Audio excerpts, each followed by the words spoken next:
નમસ્કાર દર્શક મિત્રો, આપ જોઈ રહ્યા છો ગુજરાત 18 લાઈવ. હવે જોઈએ અગત્યના સમાચાર. ડભોઈ પટેલવાડીમાં ધારાસભ્ય ગોપાલ ઇટાલિયાએ યોજી સભા. ગોપાલ ઇટાલિયાએ ભાજપ પર કર્યા આકરા પ્રહાર. માણસના જીવની કિંમત સરકારે 4 લાખ રૂપિયા આંકી. ડભોઈના મંચ પરથી હું ભાજપના કેબિનેટ મંત્રી ઓફર કરું છું. કેબિનેટ મંત્રીને ડાબા હાથે બે લાફા મારવા દો, હું આપું 10 લાખ.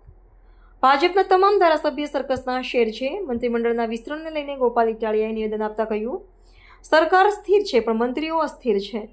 બંધારણીય હોદ્દા પરથી મંત્રી કાયદો જાણે એ પહેલાં જ બદલાઈ જાય છે. નવા પ્રદેશ પ્રમુખને લઈને પણ ગોપાલ ઇટાલિયાએ આપ્યું નિવેદન અને કહ્યું કે પ્રદેશ પ્રમુખ બદલવાથી હપ્તાખોરીનો રેટ બદલાશે. જૂના પ્રમુખ 6 લેતા હશે તો નવા પ્રમુખ 8 નક્કી કરશે. અધિકારીઓના પોસ્ટિંગના પૈસામાં પણ થશે વધારો. ભાજપના ધારાસભ્યોની વિધાનસભામાં ટોમેન પટાવાળા જેવી ઓકાત છે. કાર્યક્રમમાં મોટી સંખ્યામાં કાર્યકર્તાઓ અને આગેવાનો રહ્યા હાજર. જે દવાખાનું છે એને ત્યાં લઈ જવામાં આવે છે, ત્યાંથી છોટાઉદેપુર ટ્રાન્સફર કરવામાં આવે છે.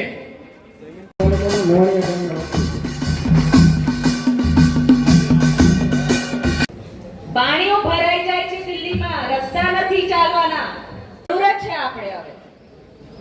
તમે જોયું હશે દિલ્હીમાં કેજરીવાલ સરકારે સેટેલાઇટ થી તો રોડ જ ગાયબ કરી દીધું. ખબર પડે પાદરાને એમ કે ઢોલ વાગી ગયો અને ચૈતરભાઈને કે અમને આ જોયું હશે અમારા ચેતરભાઈને કેવી રીતે ખોટા કેસોમાં ફસાયા.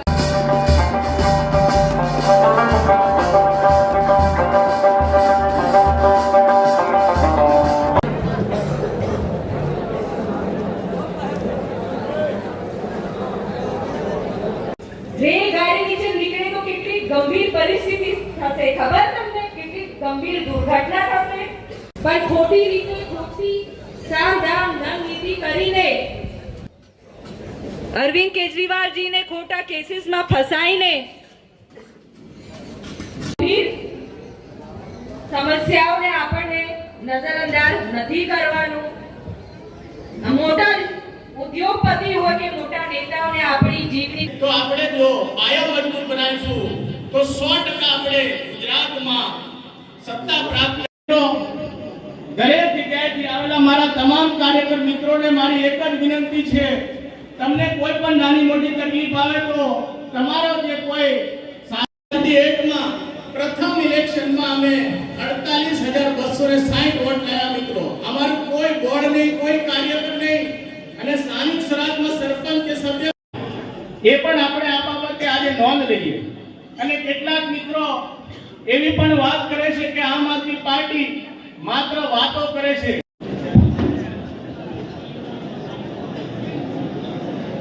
પહેલા તો આપણે જોથી એક નારો બોલાવીશું. ભારત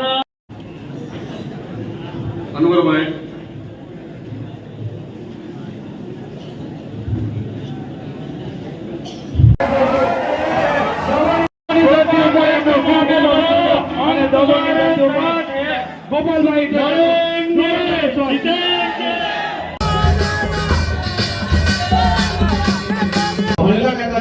એમણે કીધું છે કે દરેક યુવાનો તૈયાર થાવ અને આ તાલુકા અને જિલ્લા પંચાયતની ગરીબ પ્રજા તો એમને પેલે કીડી સમાન સમજે છે. આ લોકો સટે ઉછેરી નાખવાનું કૂતરાને પથ્થર મારી એવી રીતે ફેંકી દેવા.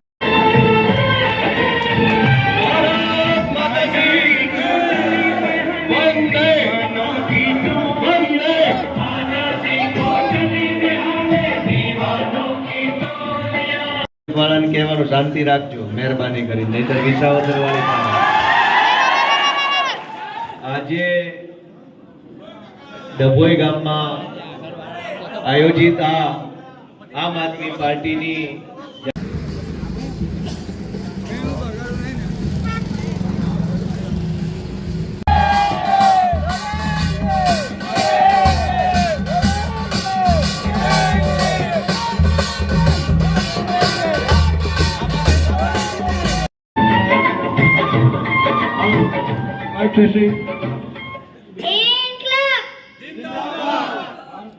भारत माता की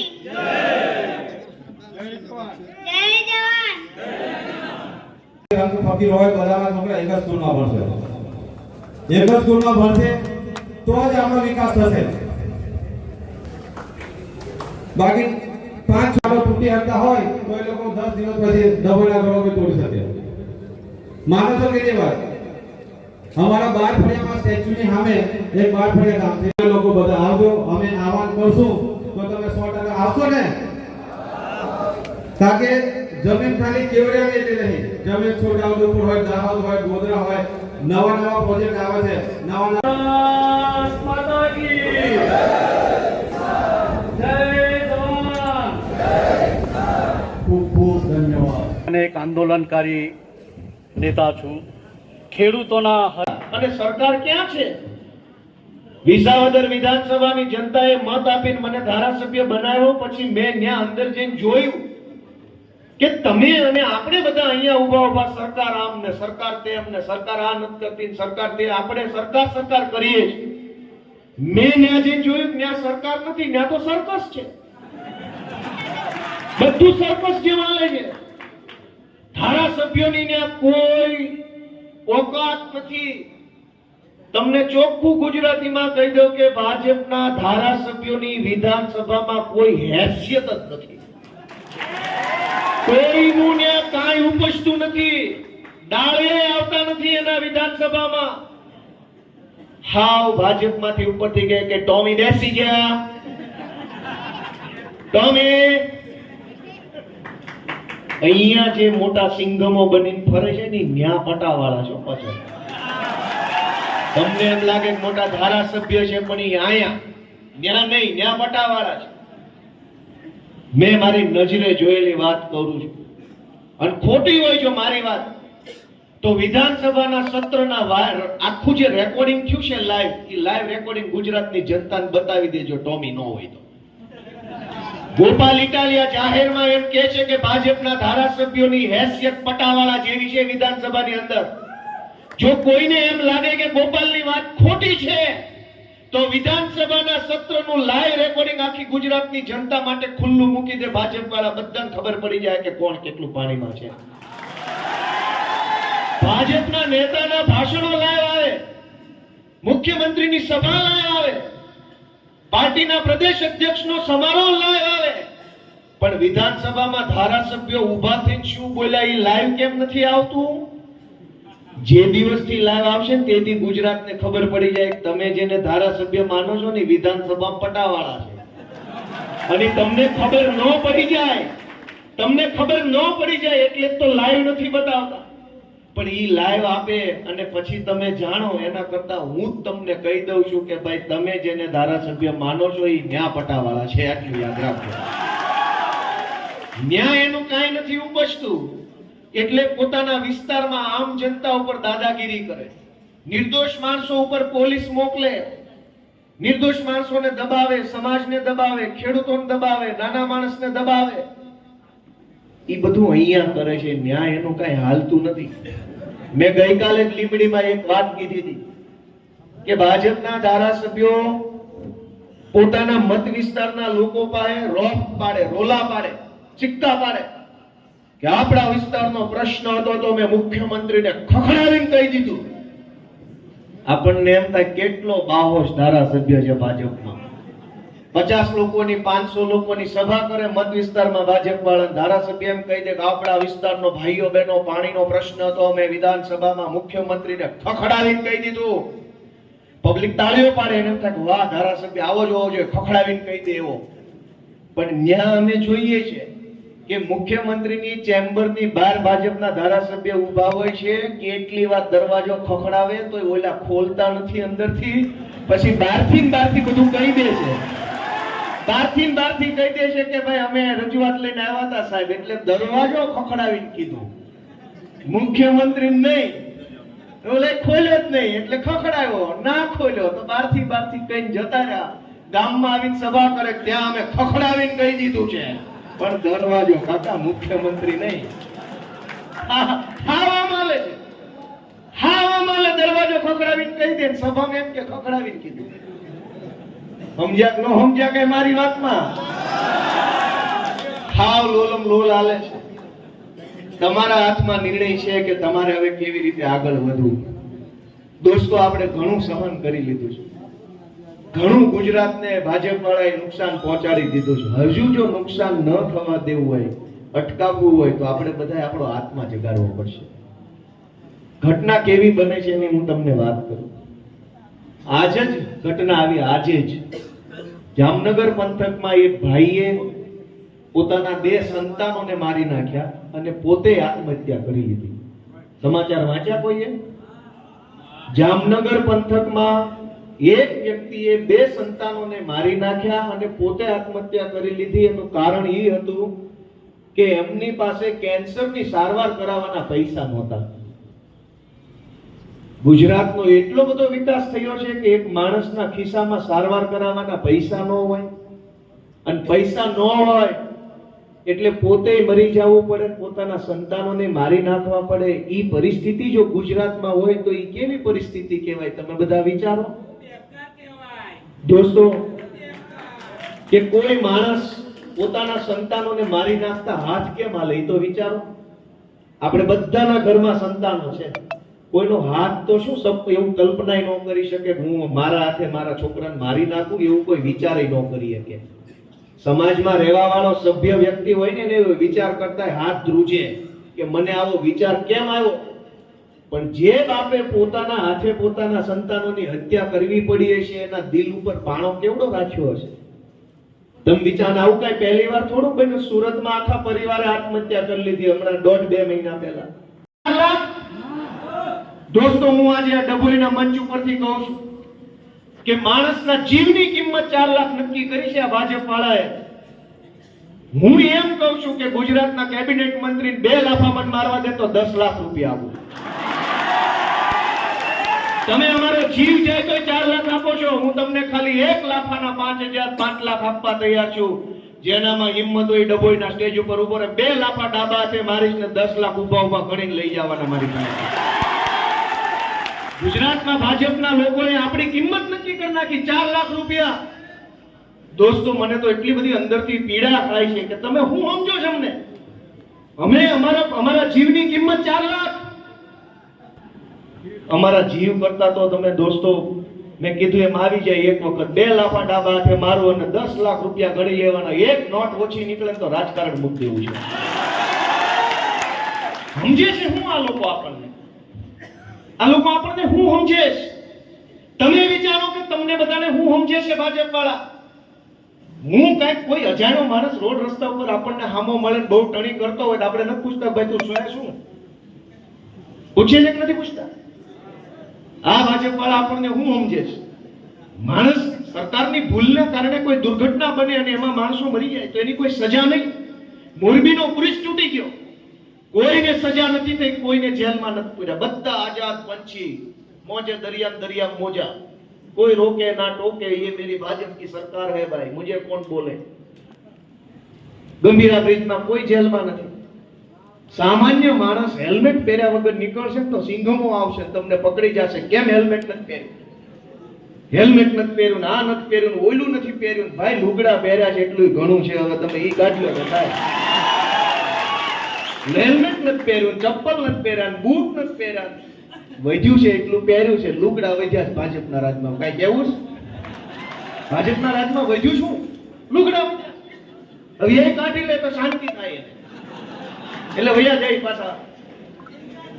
દોસ્તો, કઈ પરિસ્થિતિ થઈ છે. અને હું કાઈ પણ ખોટું કહેતો તમે બધા મને એમ કે ગોપાલભાઈની વાત ખોટી છે. કયો દોસ્તો, આટલી હદે તાનાશાહી થઈ રહી છે, આપણે જાગવું પડશે. અમે તમને જગાડવા આવ્યા છે. ચૈતરભાઈ 2 મહિના સુધી જેલમાં રહ્યા. કોના માટે? ગુજરાતમાં 2 જ પાર્ટી અને 2 જ નેતાઓ છે. નિર્ણય તમારે કરવાનો છે. એક કે જનતા જાગી ન જાય, જનતા જાગૃત ન થાય, જનતા બોલતી ન થઈ જાય, જનતા અવાજ ઉઠાવતી ન થઈ જાય, એ માટે જેલમાં પૂરવા વાળી પાર્ટી, જેલમાં પૂરવા વાળા નેતા એક તરફ. બીજી તરફ જનતાને જાગૃત કરવા માટે, જનતાને હિંમત આપવા માટે, જનતાને બોલતી કરવા માટે જેલમાં જવા વાળા નેતા. એક બાજુ જેલમાં પૂરવા વાળા, એક બાજુ જેલમાં જવા વાળા. નક્કી તમારે કરવાનું છે કે જનતા કોના તરફ રહેવા માંગે છે આ વખતે. જેલમાં જવા વાળા બાજુ કે જેલમાં પૂરવા વાળા બાજુ? એ નિર્ણય તમારે કરવાનો. દોસ્તો, નિર્ણય તમારે કરવાનો છે કે તમે કોની તરફ ઊભા રહેશો. અને મને પૂરો વિશ્વાસ છે કે તમે જેલમાં જવા વાળાની તરફેણમાં હજળ બમ થઈને ઊભા રહેશો કે આ મારો છોકરો છે.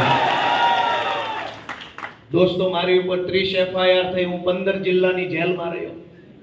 ઈશુદાનભાઈને જેલમાં પૂર્યા, રાધિકાબેન ઉપર ખોટા કેસ થયા, ચૈતરભાઈ ઉપર હમણાં દલાસ મારવામાં 300 હાથ લ્યો. ઈ છે કેવા હારા મારા ગ્લાસ નથી ભાઈ, કોઈને લીટોય પીડ્યો કઈ મોઢા ઉપર, ન ખવાગ્યો હોય ને ઈજા થાય એટલી ઈજા નથી થઈ, એની 300 હાથ. પણ મારી બધા ભાજપ વાળાને વિનંતી છે, ચૈતરભાઈ વતી, ઈશુદાનભાઈ વતી, કેજરીવાલ સાહેબ વતી, આમ આદમી પાર્ટી વતી, આખાય ગુજરાતના ભાજપ વાળાને મારી વિનંતી છે, મોટા મોટા નેતાઓને, કે તમારાથી જેટલું સહન થાય એમ હોય ને એટલો જ જુલમ અમારી ઉપર કરજો. પાછળથી કહેતા ને વધુ મારે છે. સરકાર બદલાય તે દિવસે ખોબા પાડી દેવાના છે, રાજી ખુશીથી દાંત કાઢતા કાઢતા મારવાના છે.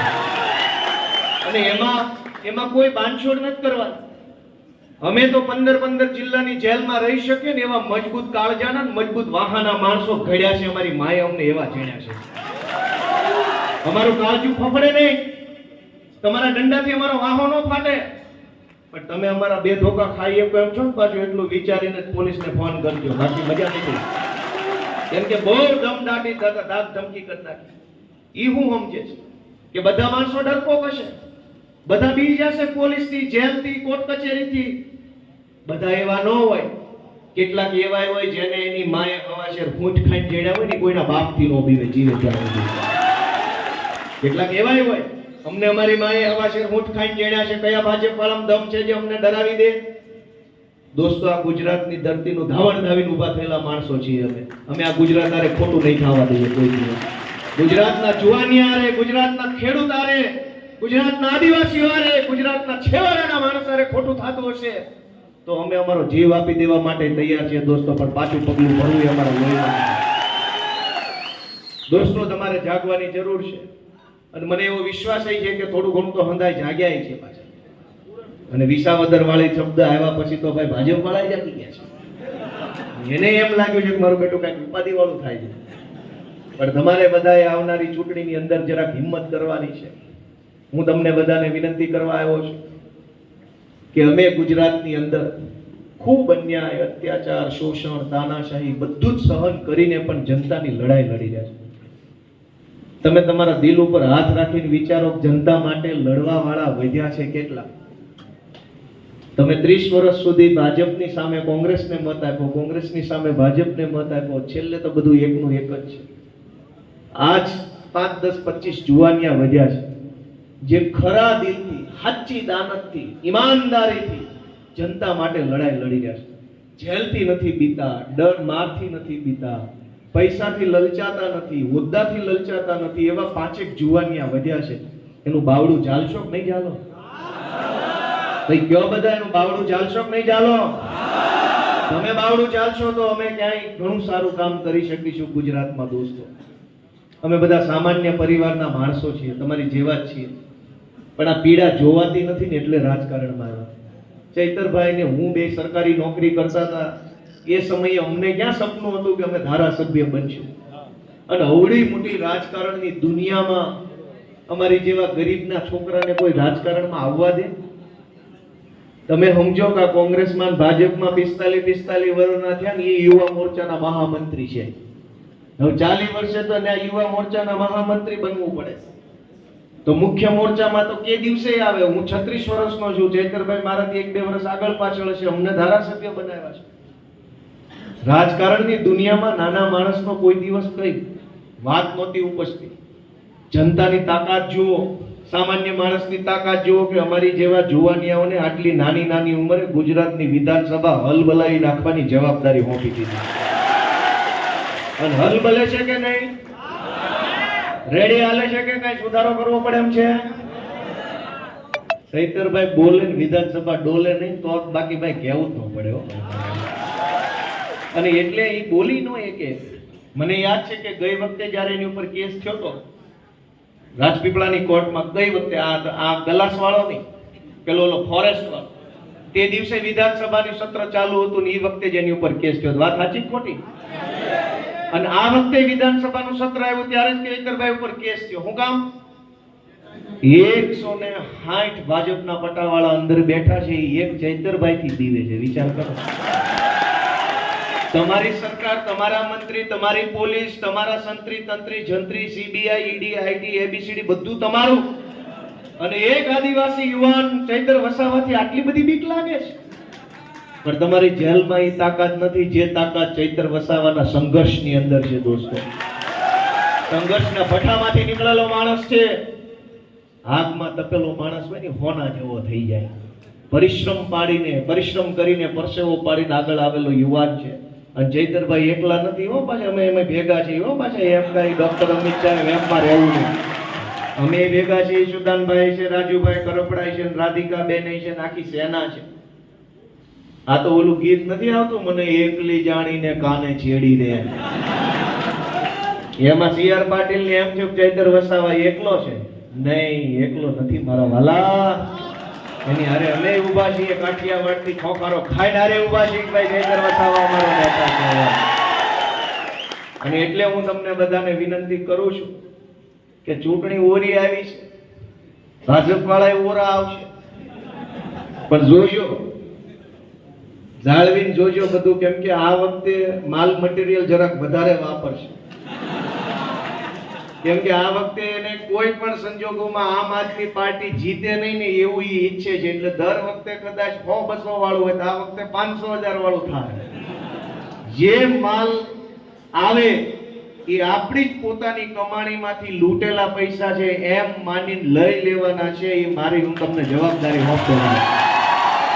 ટોટલ માલ મટીરિયલ લઈ લેવાનું છે અને સાથે સાથે હાવણો મારી દેવાનો છે કે આવજો આવજો આવજો, તમારો ટાઈમ પૂરો હોય.